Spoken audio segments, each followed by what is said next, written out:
안녕하세요. 저는 서울에 살고 있는 57세 여성입니다. 제게 아주 특별한 친구가 한 명 있어서 이렇게 사연글을 적어봅니다. 같은 동네에서 태어나서 어릴 때부터 같이 지내던 친구였는데요.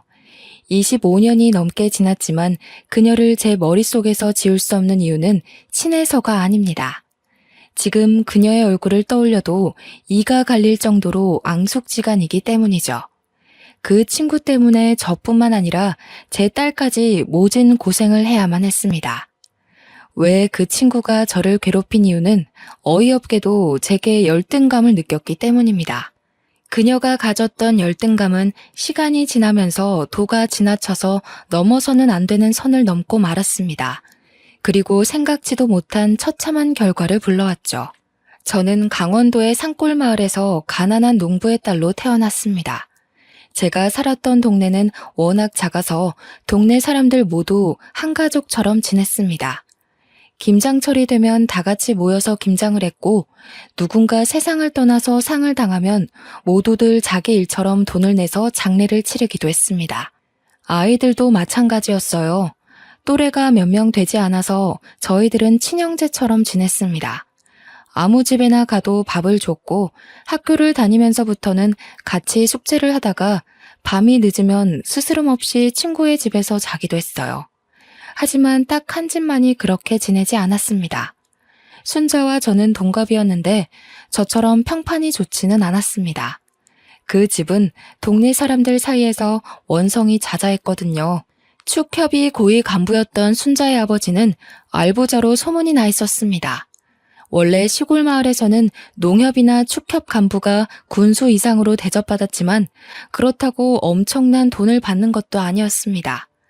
하지만 순자 아버지는 아주 넓은 밭과 산을 가지고 있었습니다. 순자 아버지가 돈을 모은 비결은 바로 은밀하게 받은 뒷돈이었습니다. 대출이나 융자가 필요한 사람들에게 알신을 해주고 대출금의 일부분을 챙겨갔거든요.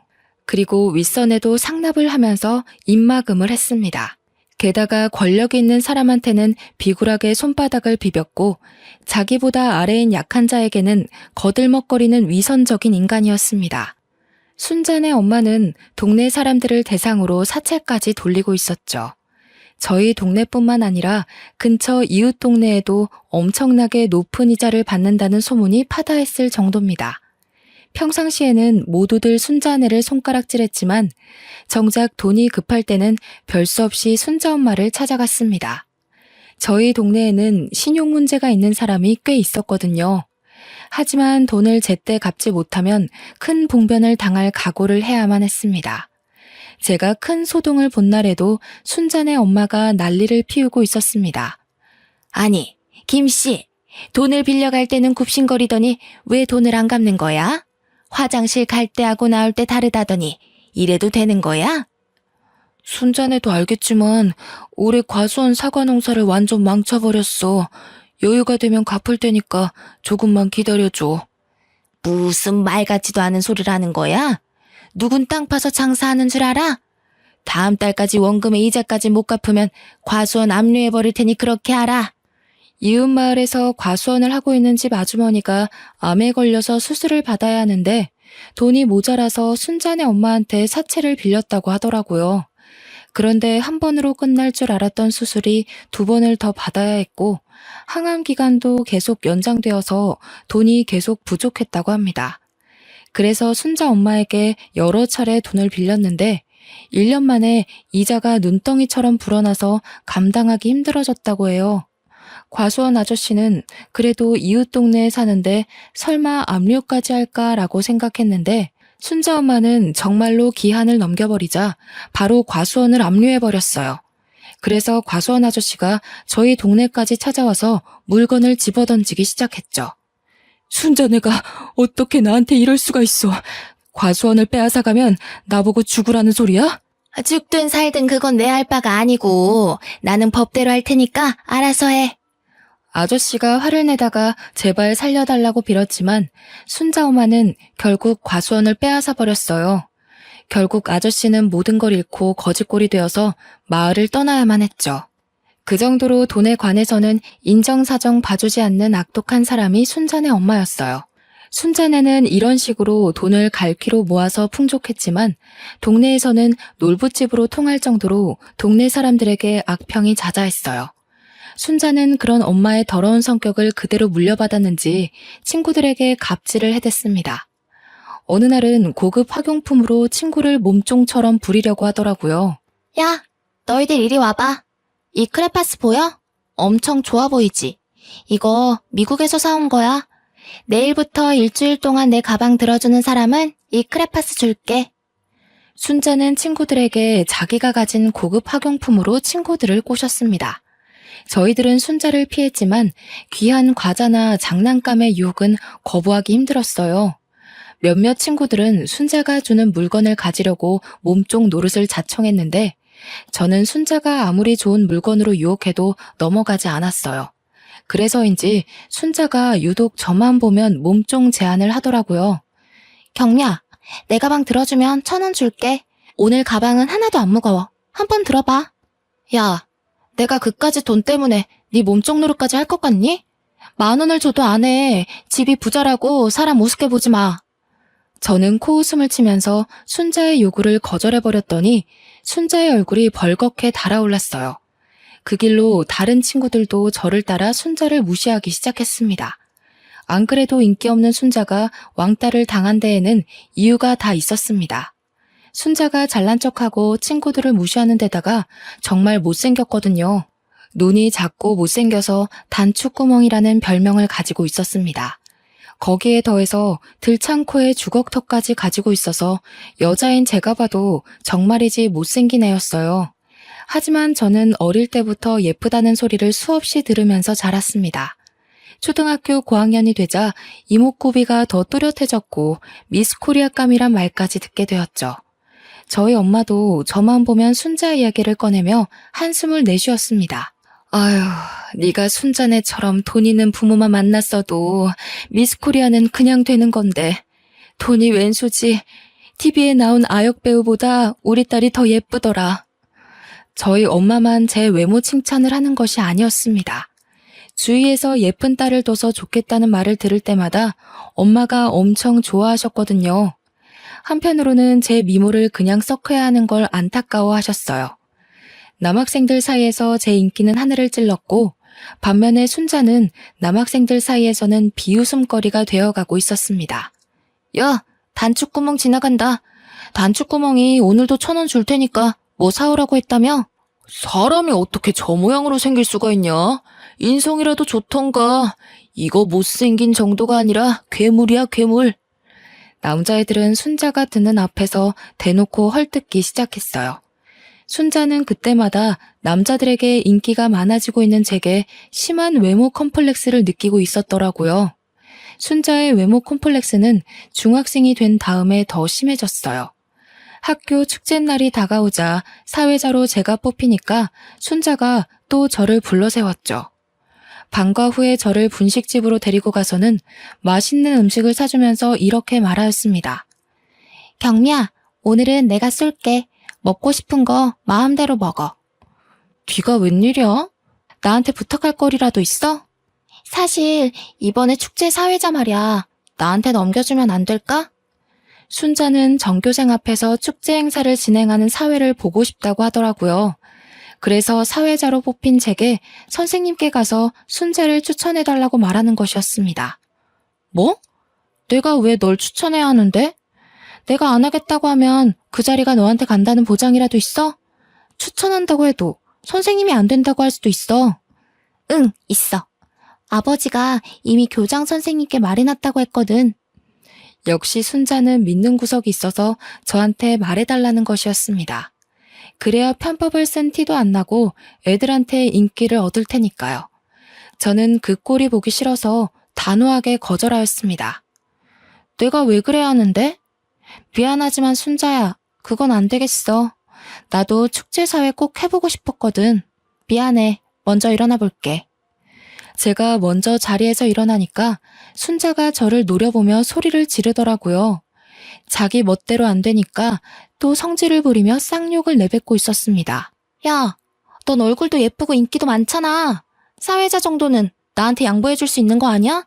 그것도 양보 못해? 이 가증스러운 년아.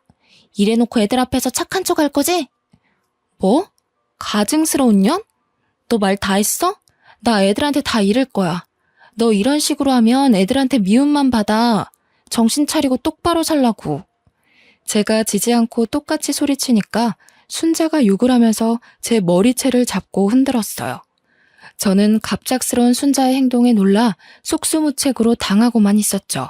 분식집 아주머니가 말려서 겨우 순자의 소나기에서 물러날 수 있었는데요. 순자는 뭐가 억울한지 펑펑 울면서 주저앉아 있더라고요. 제가 말도 안 하고 획 가버린 뒤로 순자와 저는 마주쳐도 서로를 투명인간 취급하게 되었습니다. 그렇게 제가 중학교 3학년이 되자 아버지는 저를 위해서 결단을 내리신 것 같았습니다. 저는 모르고 있었는데 아버지에게 좋은 일자리 제안이 들어온 것 같더라고요. 여보, 서울로 갔다는 내 친구가 말한 사업 말이야. 제법 자리 잡아가고 있는데 내가 도와줬으면 좋겠다고 하네. 아무래도 경미 미래를 생각하면 서울로 가서 사는 게 나을 것 같은데 당신 생각은 어때? 나도 그렇게 생각해요. 태풍 오고 난리라서 요즘 짓는 농사마다 엉망인데 나도 이제 지쳤어요. 당신이 먼저 가서 자리 잡으면 우리가 올라가서 사는 게 좋을 것 같아요. 그래, 우선 부딪혀보는 거지. 여기서 이대로 살다가는 경미도 우리처럼 살게 될 거야. 우리 경미만큼은 좋은 대학에 보내야지. 아버지께서 진짜로 서울로 가셔서 친구가 하고 있다는 주말 농장 사업에 뛰어들었어요. 사업이 생각보다 잘 되어서 엄마와 저는 가진 재산을 전부 처분해서 서울로 올라가게 되었어요. 처음에는 단칸 월세방에서 시작해서 엄청난 고생을 한 끝에 5년 만에 겨우 전셋집을 마련하고 자리를 잡게 되었죠. 저도 가만히 있을 수 없어서 고등학교를 다니는 내내 편의점 알바를 하면서 대학 등록금을 모으고 있었습니다. 편의점 손님 중에 자주 오던 단골 손님이 한 분 계셨는데 저를 유심히 쳐다보는 게 느껴지더라고요. 어느 날은 저에게 삐까뻔쩍한 명함을 주시길래 깜짝 놀랐습니다. 내가 전부터 지켜봤는데 키도 크고 늘씬해서 딱 우리 교복 모델하면 좋을 것 같더라고. 혹시 간단하게 사진 몇 장만 찍어볼 생각 없어? 뜻밖의 제안이라 뭐라고 대답을 못하고 있었는데 사장님께서 생각해보고 연락을 하라고 하시더군요. 혹시 사기는 아닐까 하는 생각이 들어서 무시하려고 했지만 그놈의 돈이 문제였습니다. 급식비를 못 낼 것 같은 상황이 찾아오자 사장님의 스튜디오를 찾아가게 되었죠. 그래서 교복 모델로 데뷔를 하게 되었는데 나중에는 방송 광고도 찍게 되었고 돈도 제법 벌게 되었습니다. 사장님도 저를 좋게 보고 저한테 이것저것 많이 제안을 해주셨죠. 경미야, 전문적으로 배우해볼 생각 없어? 내가 아는 방송 PD들이 있는데 원하면 소개시켜줄게. 아니에요. 전 연기하는 데는 소질 없어요. 그리고 배우들은 저보다 훨씬 예쁘잖아요. 아니야. 이번에 데뷔한 배우 보니까 너보다 못생겼더라. 네가 더 예쁘고 끼도 많으니까 단역부터 시작해봐. 사장님은 배우를 해볼 생각이 없냐고 끈질기게 물어봤지만 저는 거절했어요. 잡지나 광고 모델을 하는 것과는 배우는 근본적으로 다른 일인 것 같아서 부담이 됐거든요. 남다른 외모 덕분에 대학 등록금을 어렵지 않게 마련한 저는 부모님의 도움을 받지 않고 원하던 대학에 들어가게 되었습니다. 그런데 대학에 들어간 뒤에 순자를 우연히 만나게 되었는데요. 어머, 경미야, 이게 얼마만이야? 너무 반가워. 오랜만이다. 잘 지냈어? 다시 만나니 반갑네. 사실 순자를 다시 만난 게 그다지 좋지 않아서 얼굴에 티가 났을 거예요. 제가 배우를 거절한 이유도 표정 관리를 못해서였거든요. 그런데 순자는 저만 쫓아다니면서 친한 척을 했습니다. 동아리도 저랑 같은 곳에 들어가겠다고 가입을 하더라고요. 그리고 1년 뒤에 순자와 같이 소개팅을 나가게 되면서 잊을 수 없는 사건이 생기게 되었어요. 동아리 선배가 주선을 해서 나가게 된 3대3 소개팅이었는데요.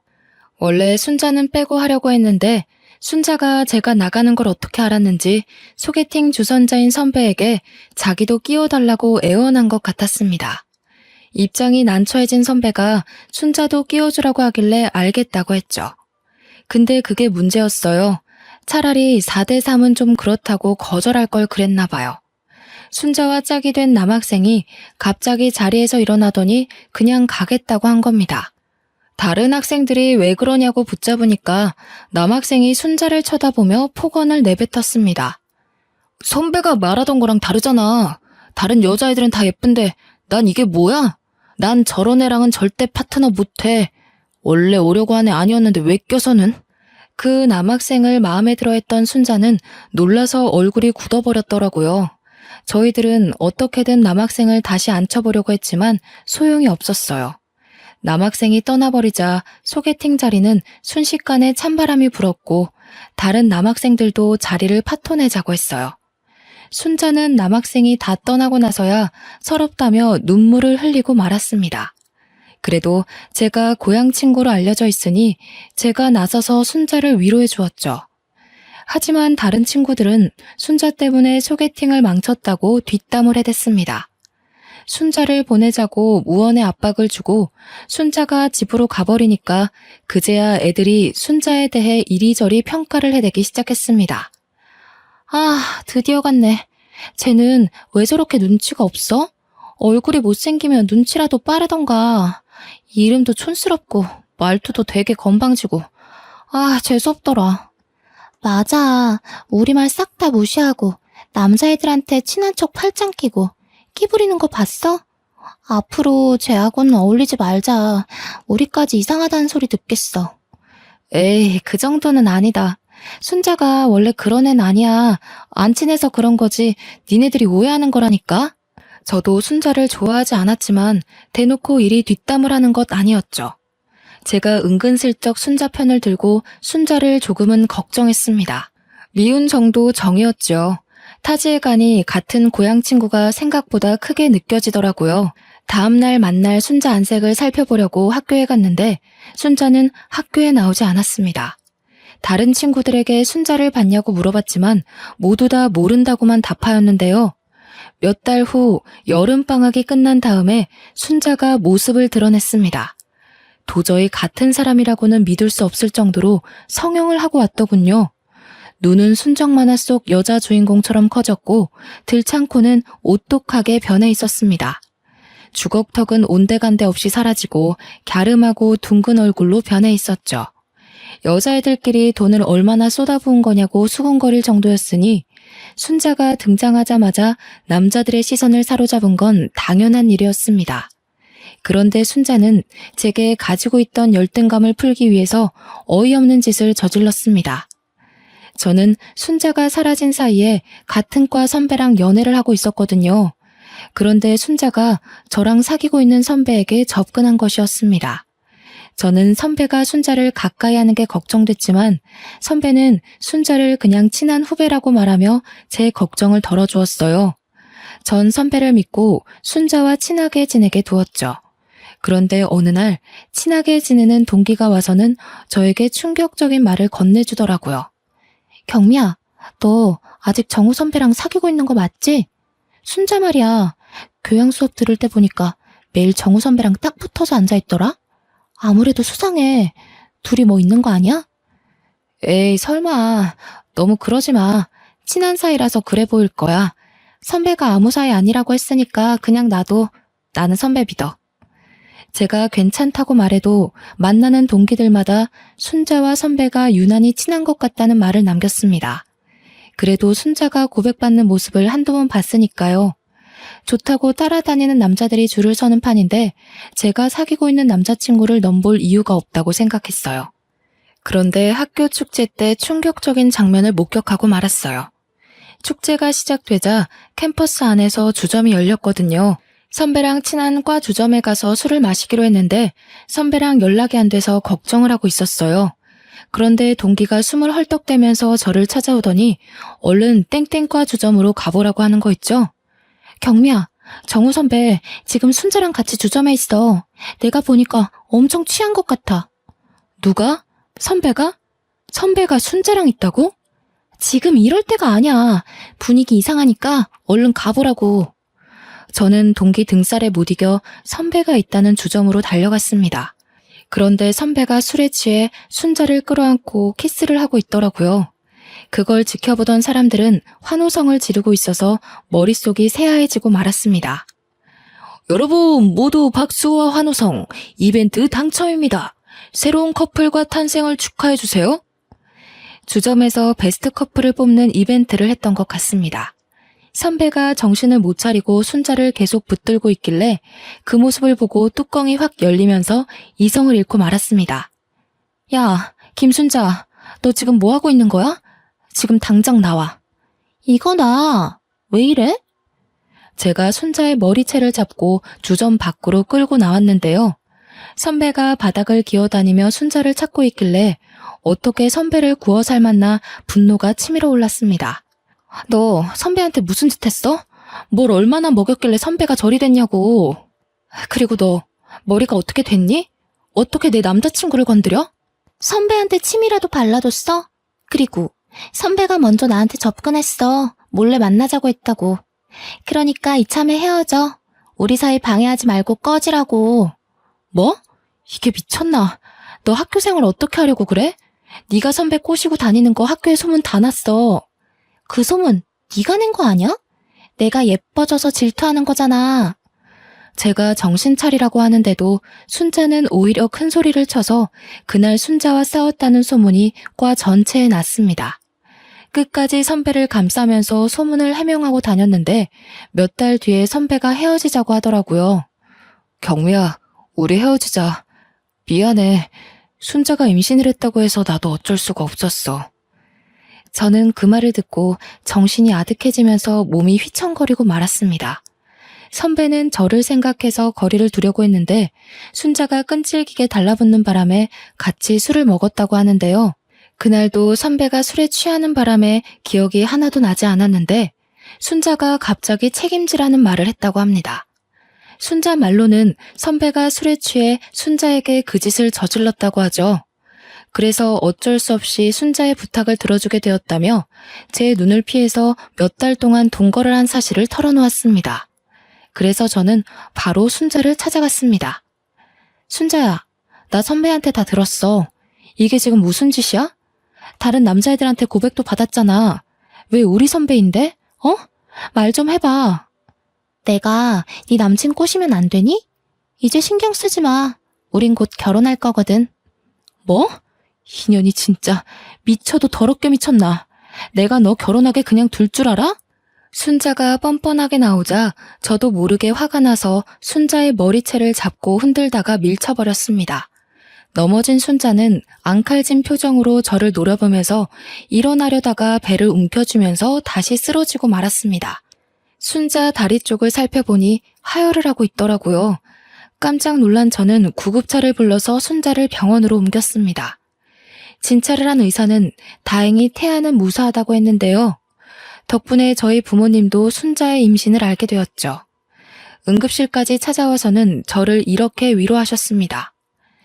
순자가 진짜 뺏었다는 증거도 없고 어쩌겠니? 결혼한 남편도 아니고. 포기해라. 그냥 똥 밟았다고 생각하고 울지 마, 우리 아가. 다른 사람이 바람피는 것 같다고 말하더라도 믿고 기다릴 정도로 사랑하던 사람이었습니다. 그때까지는 눈물만 나오고 분했는데 선배가 진짜로 순자의 병문안을 오고 지극정성 병간호를 하는 모습을 보고 정신적인 충격을 받았습니다.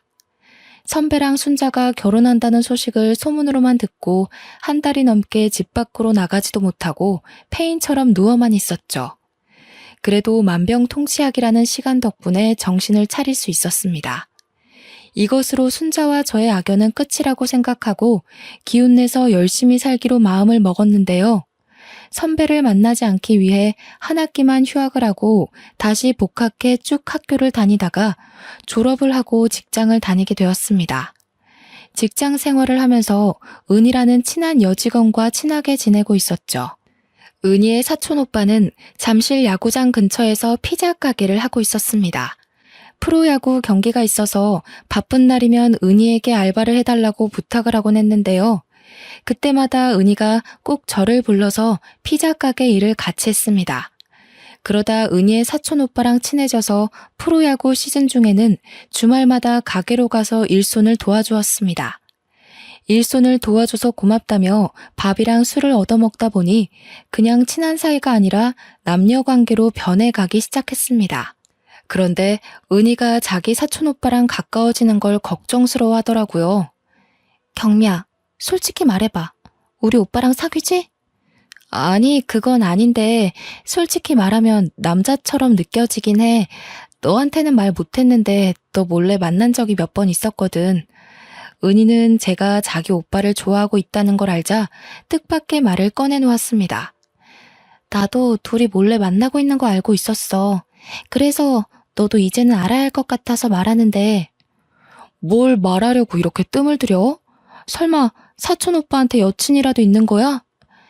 우리 오빠가 참 좋은 사람이긴 한데 사실 결혼한 적이 있어서 좀 그래. 차라리 여친이 있다는 말이 더 나을 뻔했습니다. 총각인 줄 알았는데 결혼을 한 적 있었다니. 남편은 그 사실을 숨기고 저를 쭉 만나왔던 것이었습니다.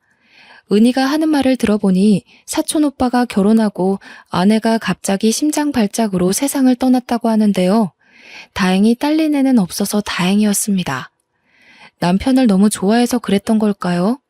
바람펴서 이혼당했거나 성격이 이상해서 이혼당한 것이 아니라서 다행이라는 생각이 먼저 들더군요. 그러니까 잘 생각하고 결정해. 오빠한테는 내가 말했다고 하지 말고 너한테 말 안 하면 안 될 것 같아서 말하는 거야. 그것 말고는 우리 오빠 진짜 좋은 남자야.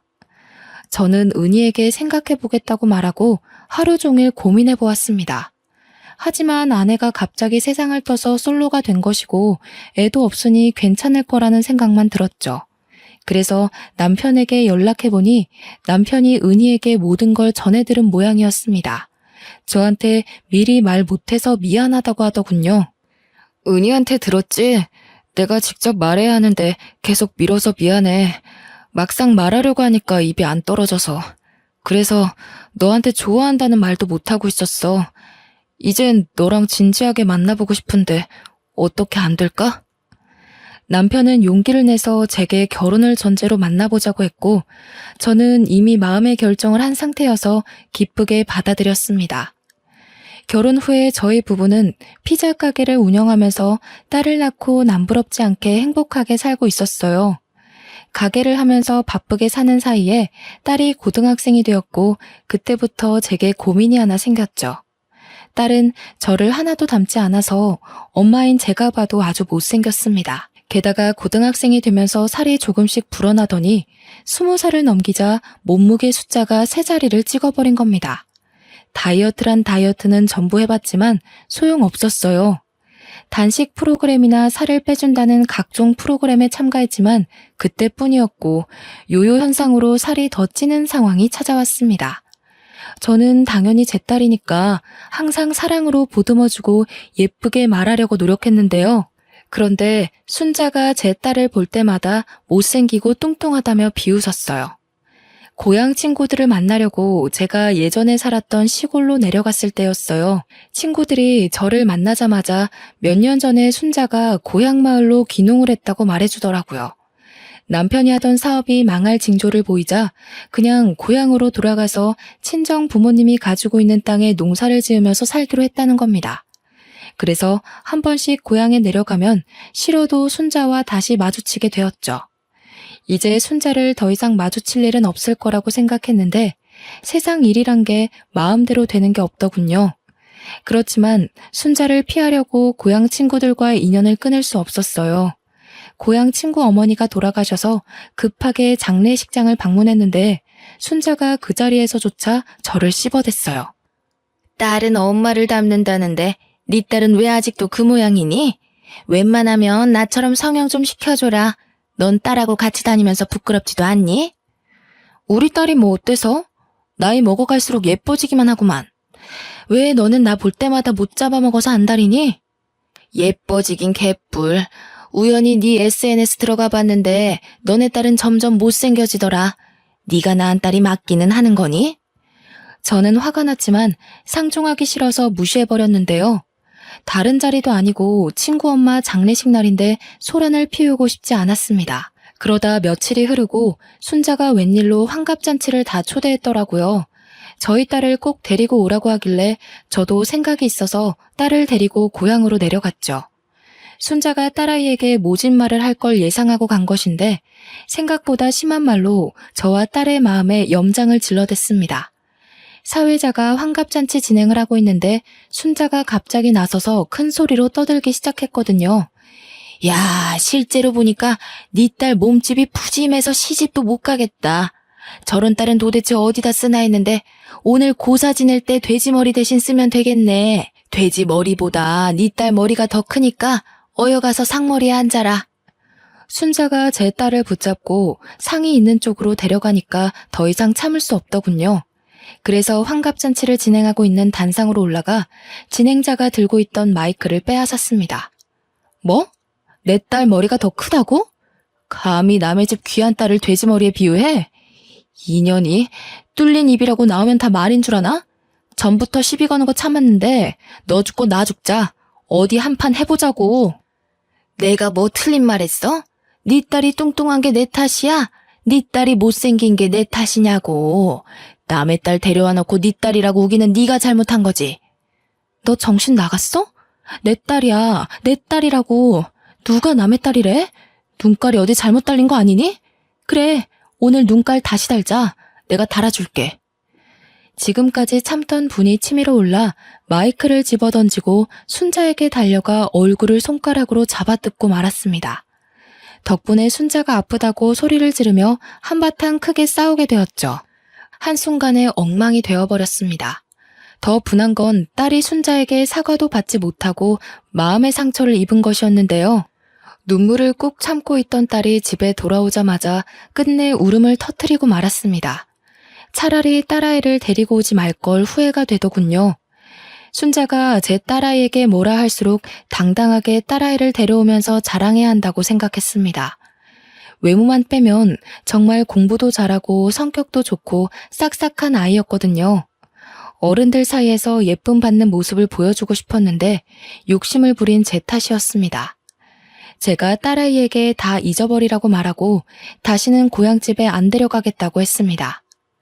그렇게 1년이 지난 뒤에 순자가 여전히 제게 앙심을 품고 말도 안 되는 짓을 꾸미고 있다는 사실을 알게 되었습니다. 얼마 전부터 남편의 행동이 수상해서 유심히 지켜보고 있었거든요. 제 직감엔 남편에게 다른 여자가 생긴 것 같았습니다. 그러다 우연히 남편의 휴대폰을 보고 기가 막힌 사실을 알게 되었죠. 남편에게 숨겨둔 내연녀가 있었는데 그게 바로 순자였더라고요. 남편과 순자가 주고받은 문자를 보고 충격을 받아 숨이 안 쉬어졌습니다. 마음 같아서는 남편을 붙들고 따지고 싶었지만 진정이 될 때까지 혼자서 생각해 보았습니다. 아무리 생각해봐도 순자년이 의도적으로 제 남편을 홀렸다는 느낌이 들더군요. 어릴 적부터 절 질투하고 뒷담한 것도 모자라 제 남자친구를 뺏은 전적도 있으니까요. 순자가 아직도 저에 대한 질투와 자격지심을 가지고 있을 거라는 생각에 이제 그만 결판을 내야겠다고 느꼈습니다. 25년이 넘게 저를 괴롭힌 대가를 확실하게 치르도록 작전을 짰습니다. 그래서 바로 순자의 남편에게 전화를 했죠. 제가 순자네 남편에게 연락을 하니까 몹시 당황한 눈치더라고요. 하긴 순자네 남편이 대학생 때 저를 버리고 순자와 결혼을 한 그 선배였거든요. 갑자기 전화를 걸어 놀랐는지 선배가 기어 들어가는 목소리로 제 안부를 물었습니다. 경미야, 네가 어쩐 일이야? 진짜 오랜만이다. 잘 지냈어? 나는 잘 못 지냈지. 어떻게 잘 지낼 수 있겠어. 오빠는 잘 지내고 있지? 그냥 그렇지 뭐. 너는 왜 잘 못 지내는데? 무슨 일 있는 거야? 전화로 이야기할 건 아니고 우리 만나서 이야기하자. 제가 선배네 집 근처로 가겠다고 하니까 불편해하면서 어쩔 수 없이 승낙하는 눈치였습니다. 그 길로 고향으로 내려가 10분 정도 떨어진 시내에서 선배를 만났습니다. 저희들은 카페로 가서 한참 동안 말없이 앉아만 있었죠. 고향에 내려가면 한 번씩 마주치기는 했지만 서로 피했기에 마주 앉아서 대화를 하는 건 25년 만에 처음이었습니다. 어쩐 일로 연락했어? 심각한 일이야? 설마 그날 일 때문에 부른 건 아니지?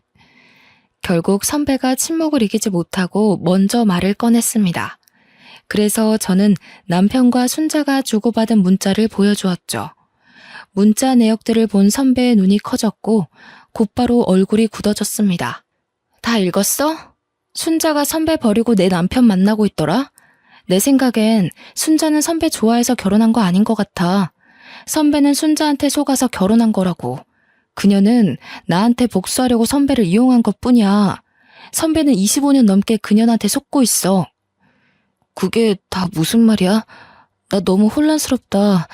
우리 와이프가 네 남편이랑 불륜 관계라고? 그리고 경미 너한테 복수하려고 나랑 결혼한 거고? 제가 다 맞다고 하니까 선배가 분을 참으려고 입술을 깨물었습니다.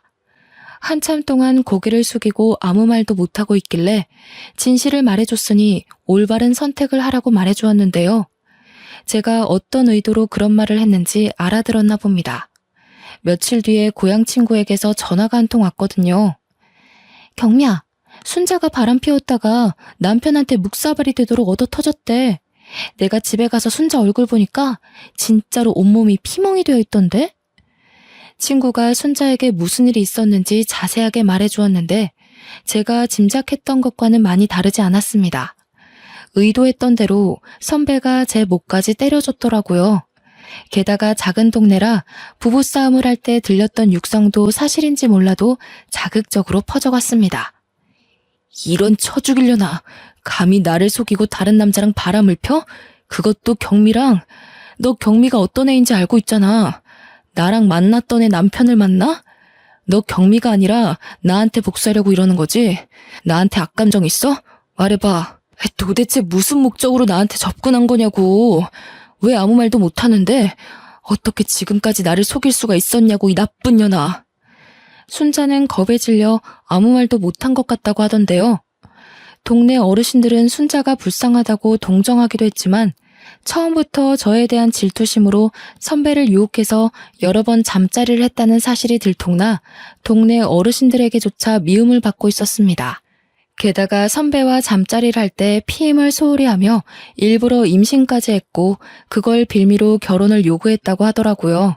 그런데 저에 대한 복수를 하고 나니 당연히 선배에 대한 애정은 식어버렸고 결혼 초부터 다른 남자와 내연 관계를 맺고 있었던 겁니다. 그러다 고향 마을에 내려온 저희 부부를 보고 제 남편을 유혹했던 거죠. 선배는 결혼 생활 내내 순자를 의심하다가 제 폭로로 폭발하고 말았다고 합니다. 저러다 사람 잡겠다는 생각이 든 이웃의 신고로 경찰이 출동해서 겨우 진정되었다고 해요. 하지만 여기서 끝낼 수 없죠. 저는 순자가 메타작을 맞았든 말든 상간녀 소송을 했고 순자 앞으로 되어 있던 땅을 위자료로 받아냈습니다. 순식간에 이혼을 당하고 동네에서 얼굴을 들고 다닐 수 없게 된 순자는 빈손으로 쓸쓸하게 고향을 떠나는 비참한 신세가 되어버렸는데요. 당연히 저도 순자와 바람이 난 남편에게 이혼을 선포했습니다. 남편이 한 번만 용서해달라고 빌었지만 저희는 아직 별거를 하고 있는 중이죠. 말로만 들었던 황혼 이혼을 제가 다 고민하고 있다니 믿기지가 않습니다. 딸아이가 1년 전에 좋은 남자를 만나서 결혼식을 올려서 그때까지만 버티려다가 지금까지 이혼 소송을 안 걸고 있네요. 저희 딸이 데려온 사위는 딸처럼 덩치가 좋은 유도 선수 출신의 사위여서 든든합니다. 내년이면 손주가 세상에 나올 예정이라서 슬픈 소식을 들려주고 싶지 않은데요. 이렇게 오랜 시간이 지나다 보니 굳이 호적상으로 정리를 해야 하나 걱정이 됩니다. 이제야 주변이 잠잠해지고 좋은 소식만 들려오고 있는데 갑자기 이혼한다고 나서면 눈앞이 깜깜해질 것 같거든요. 여러분들은 부디 이런 일 없이 늘 행복하고 건강하시길 바랍니다.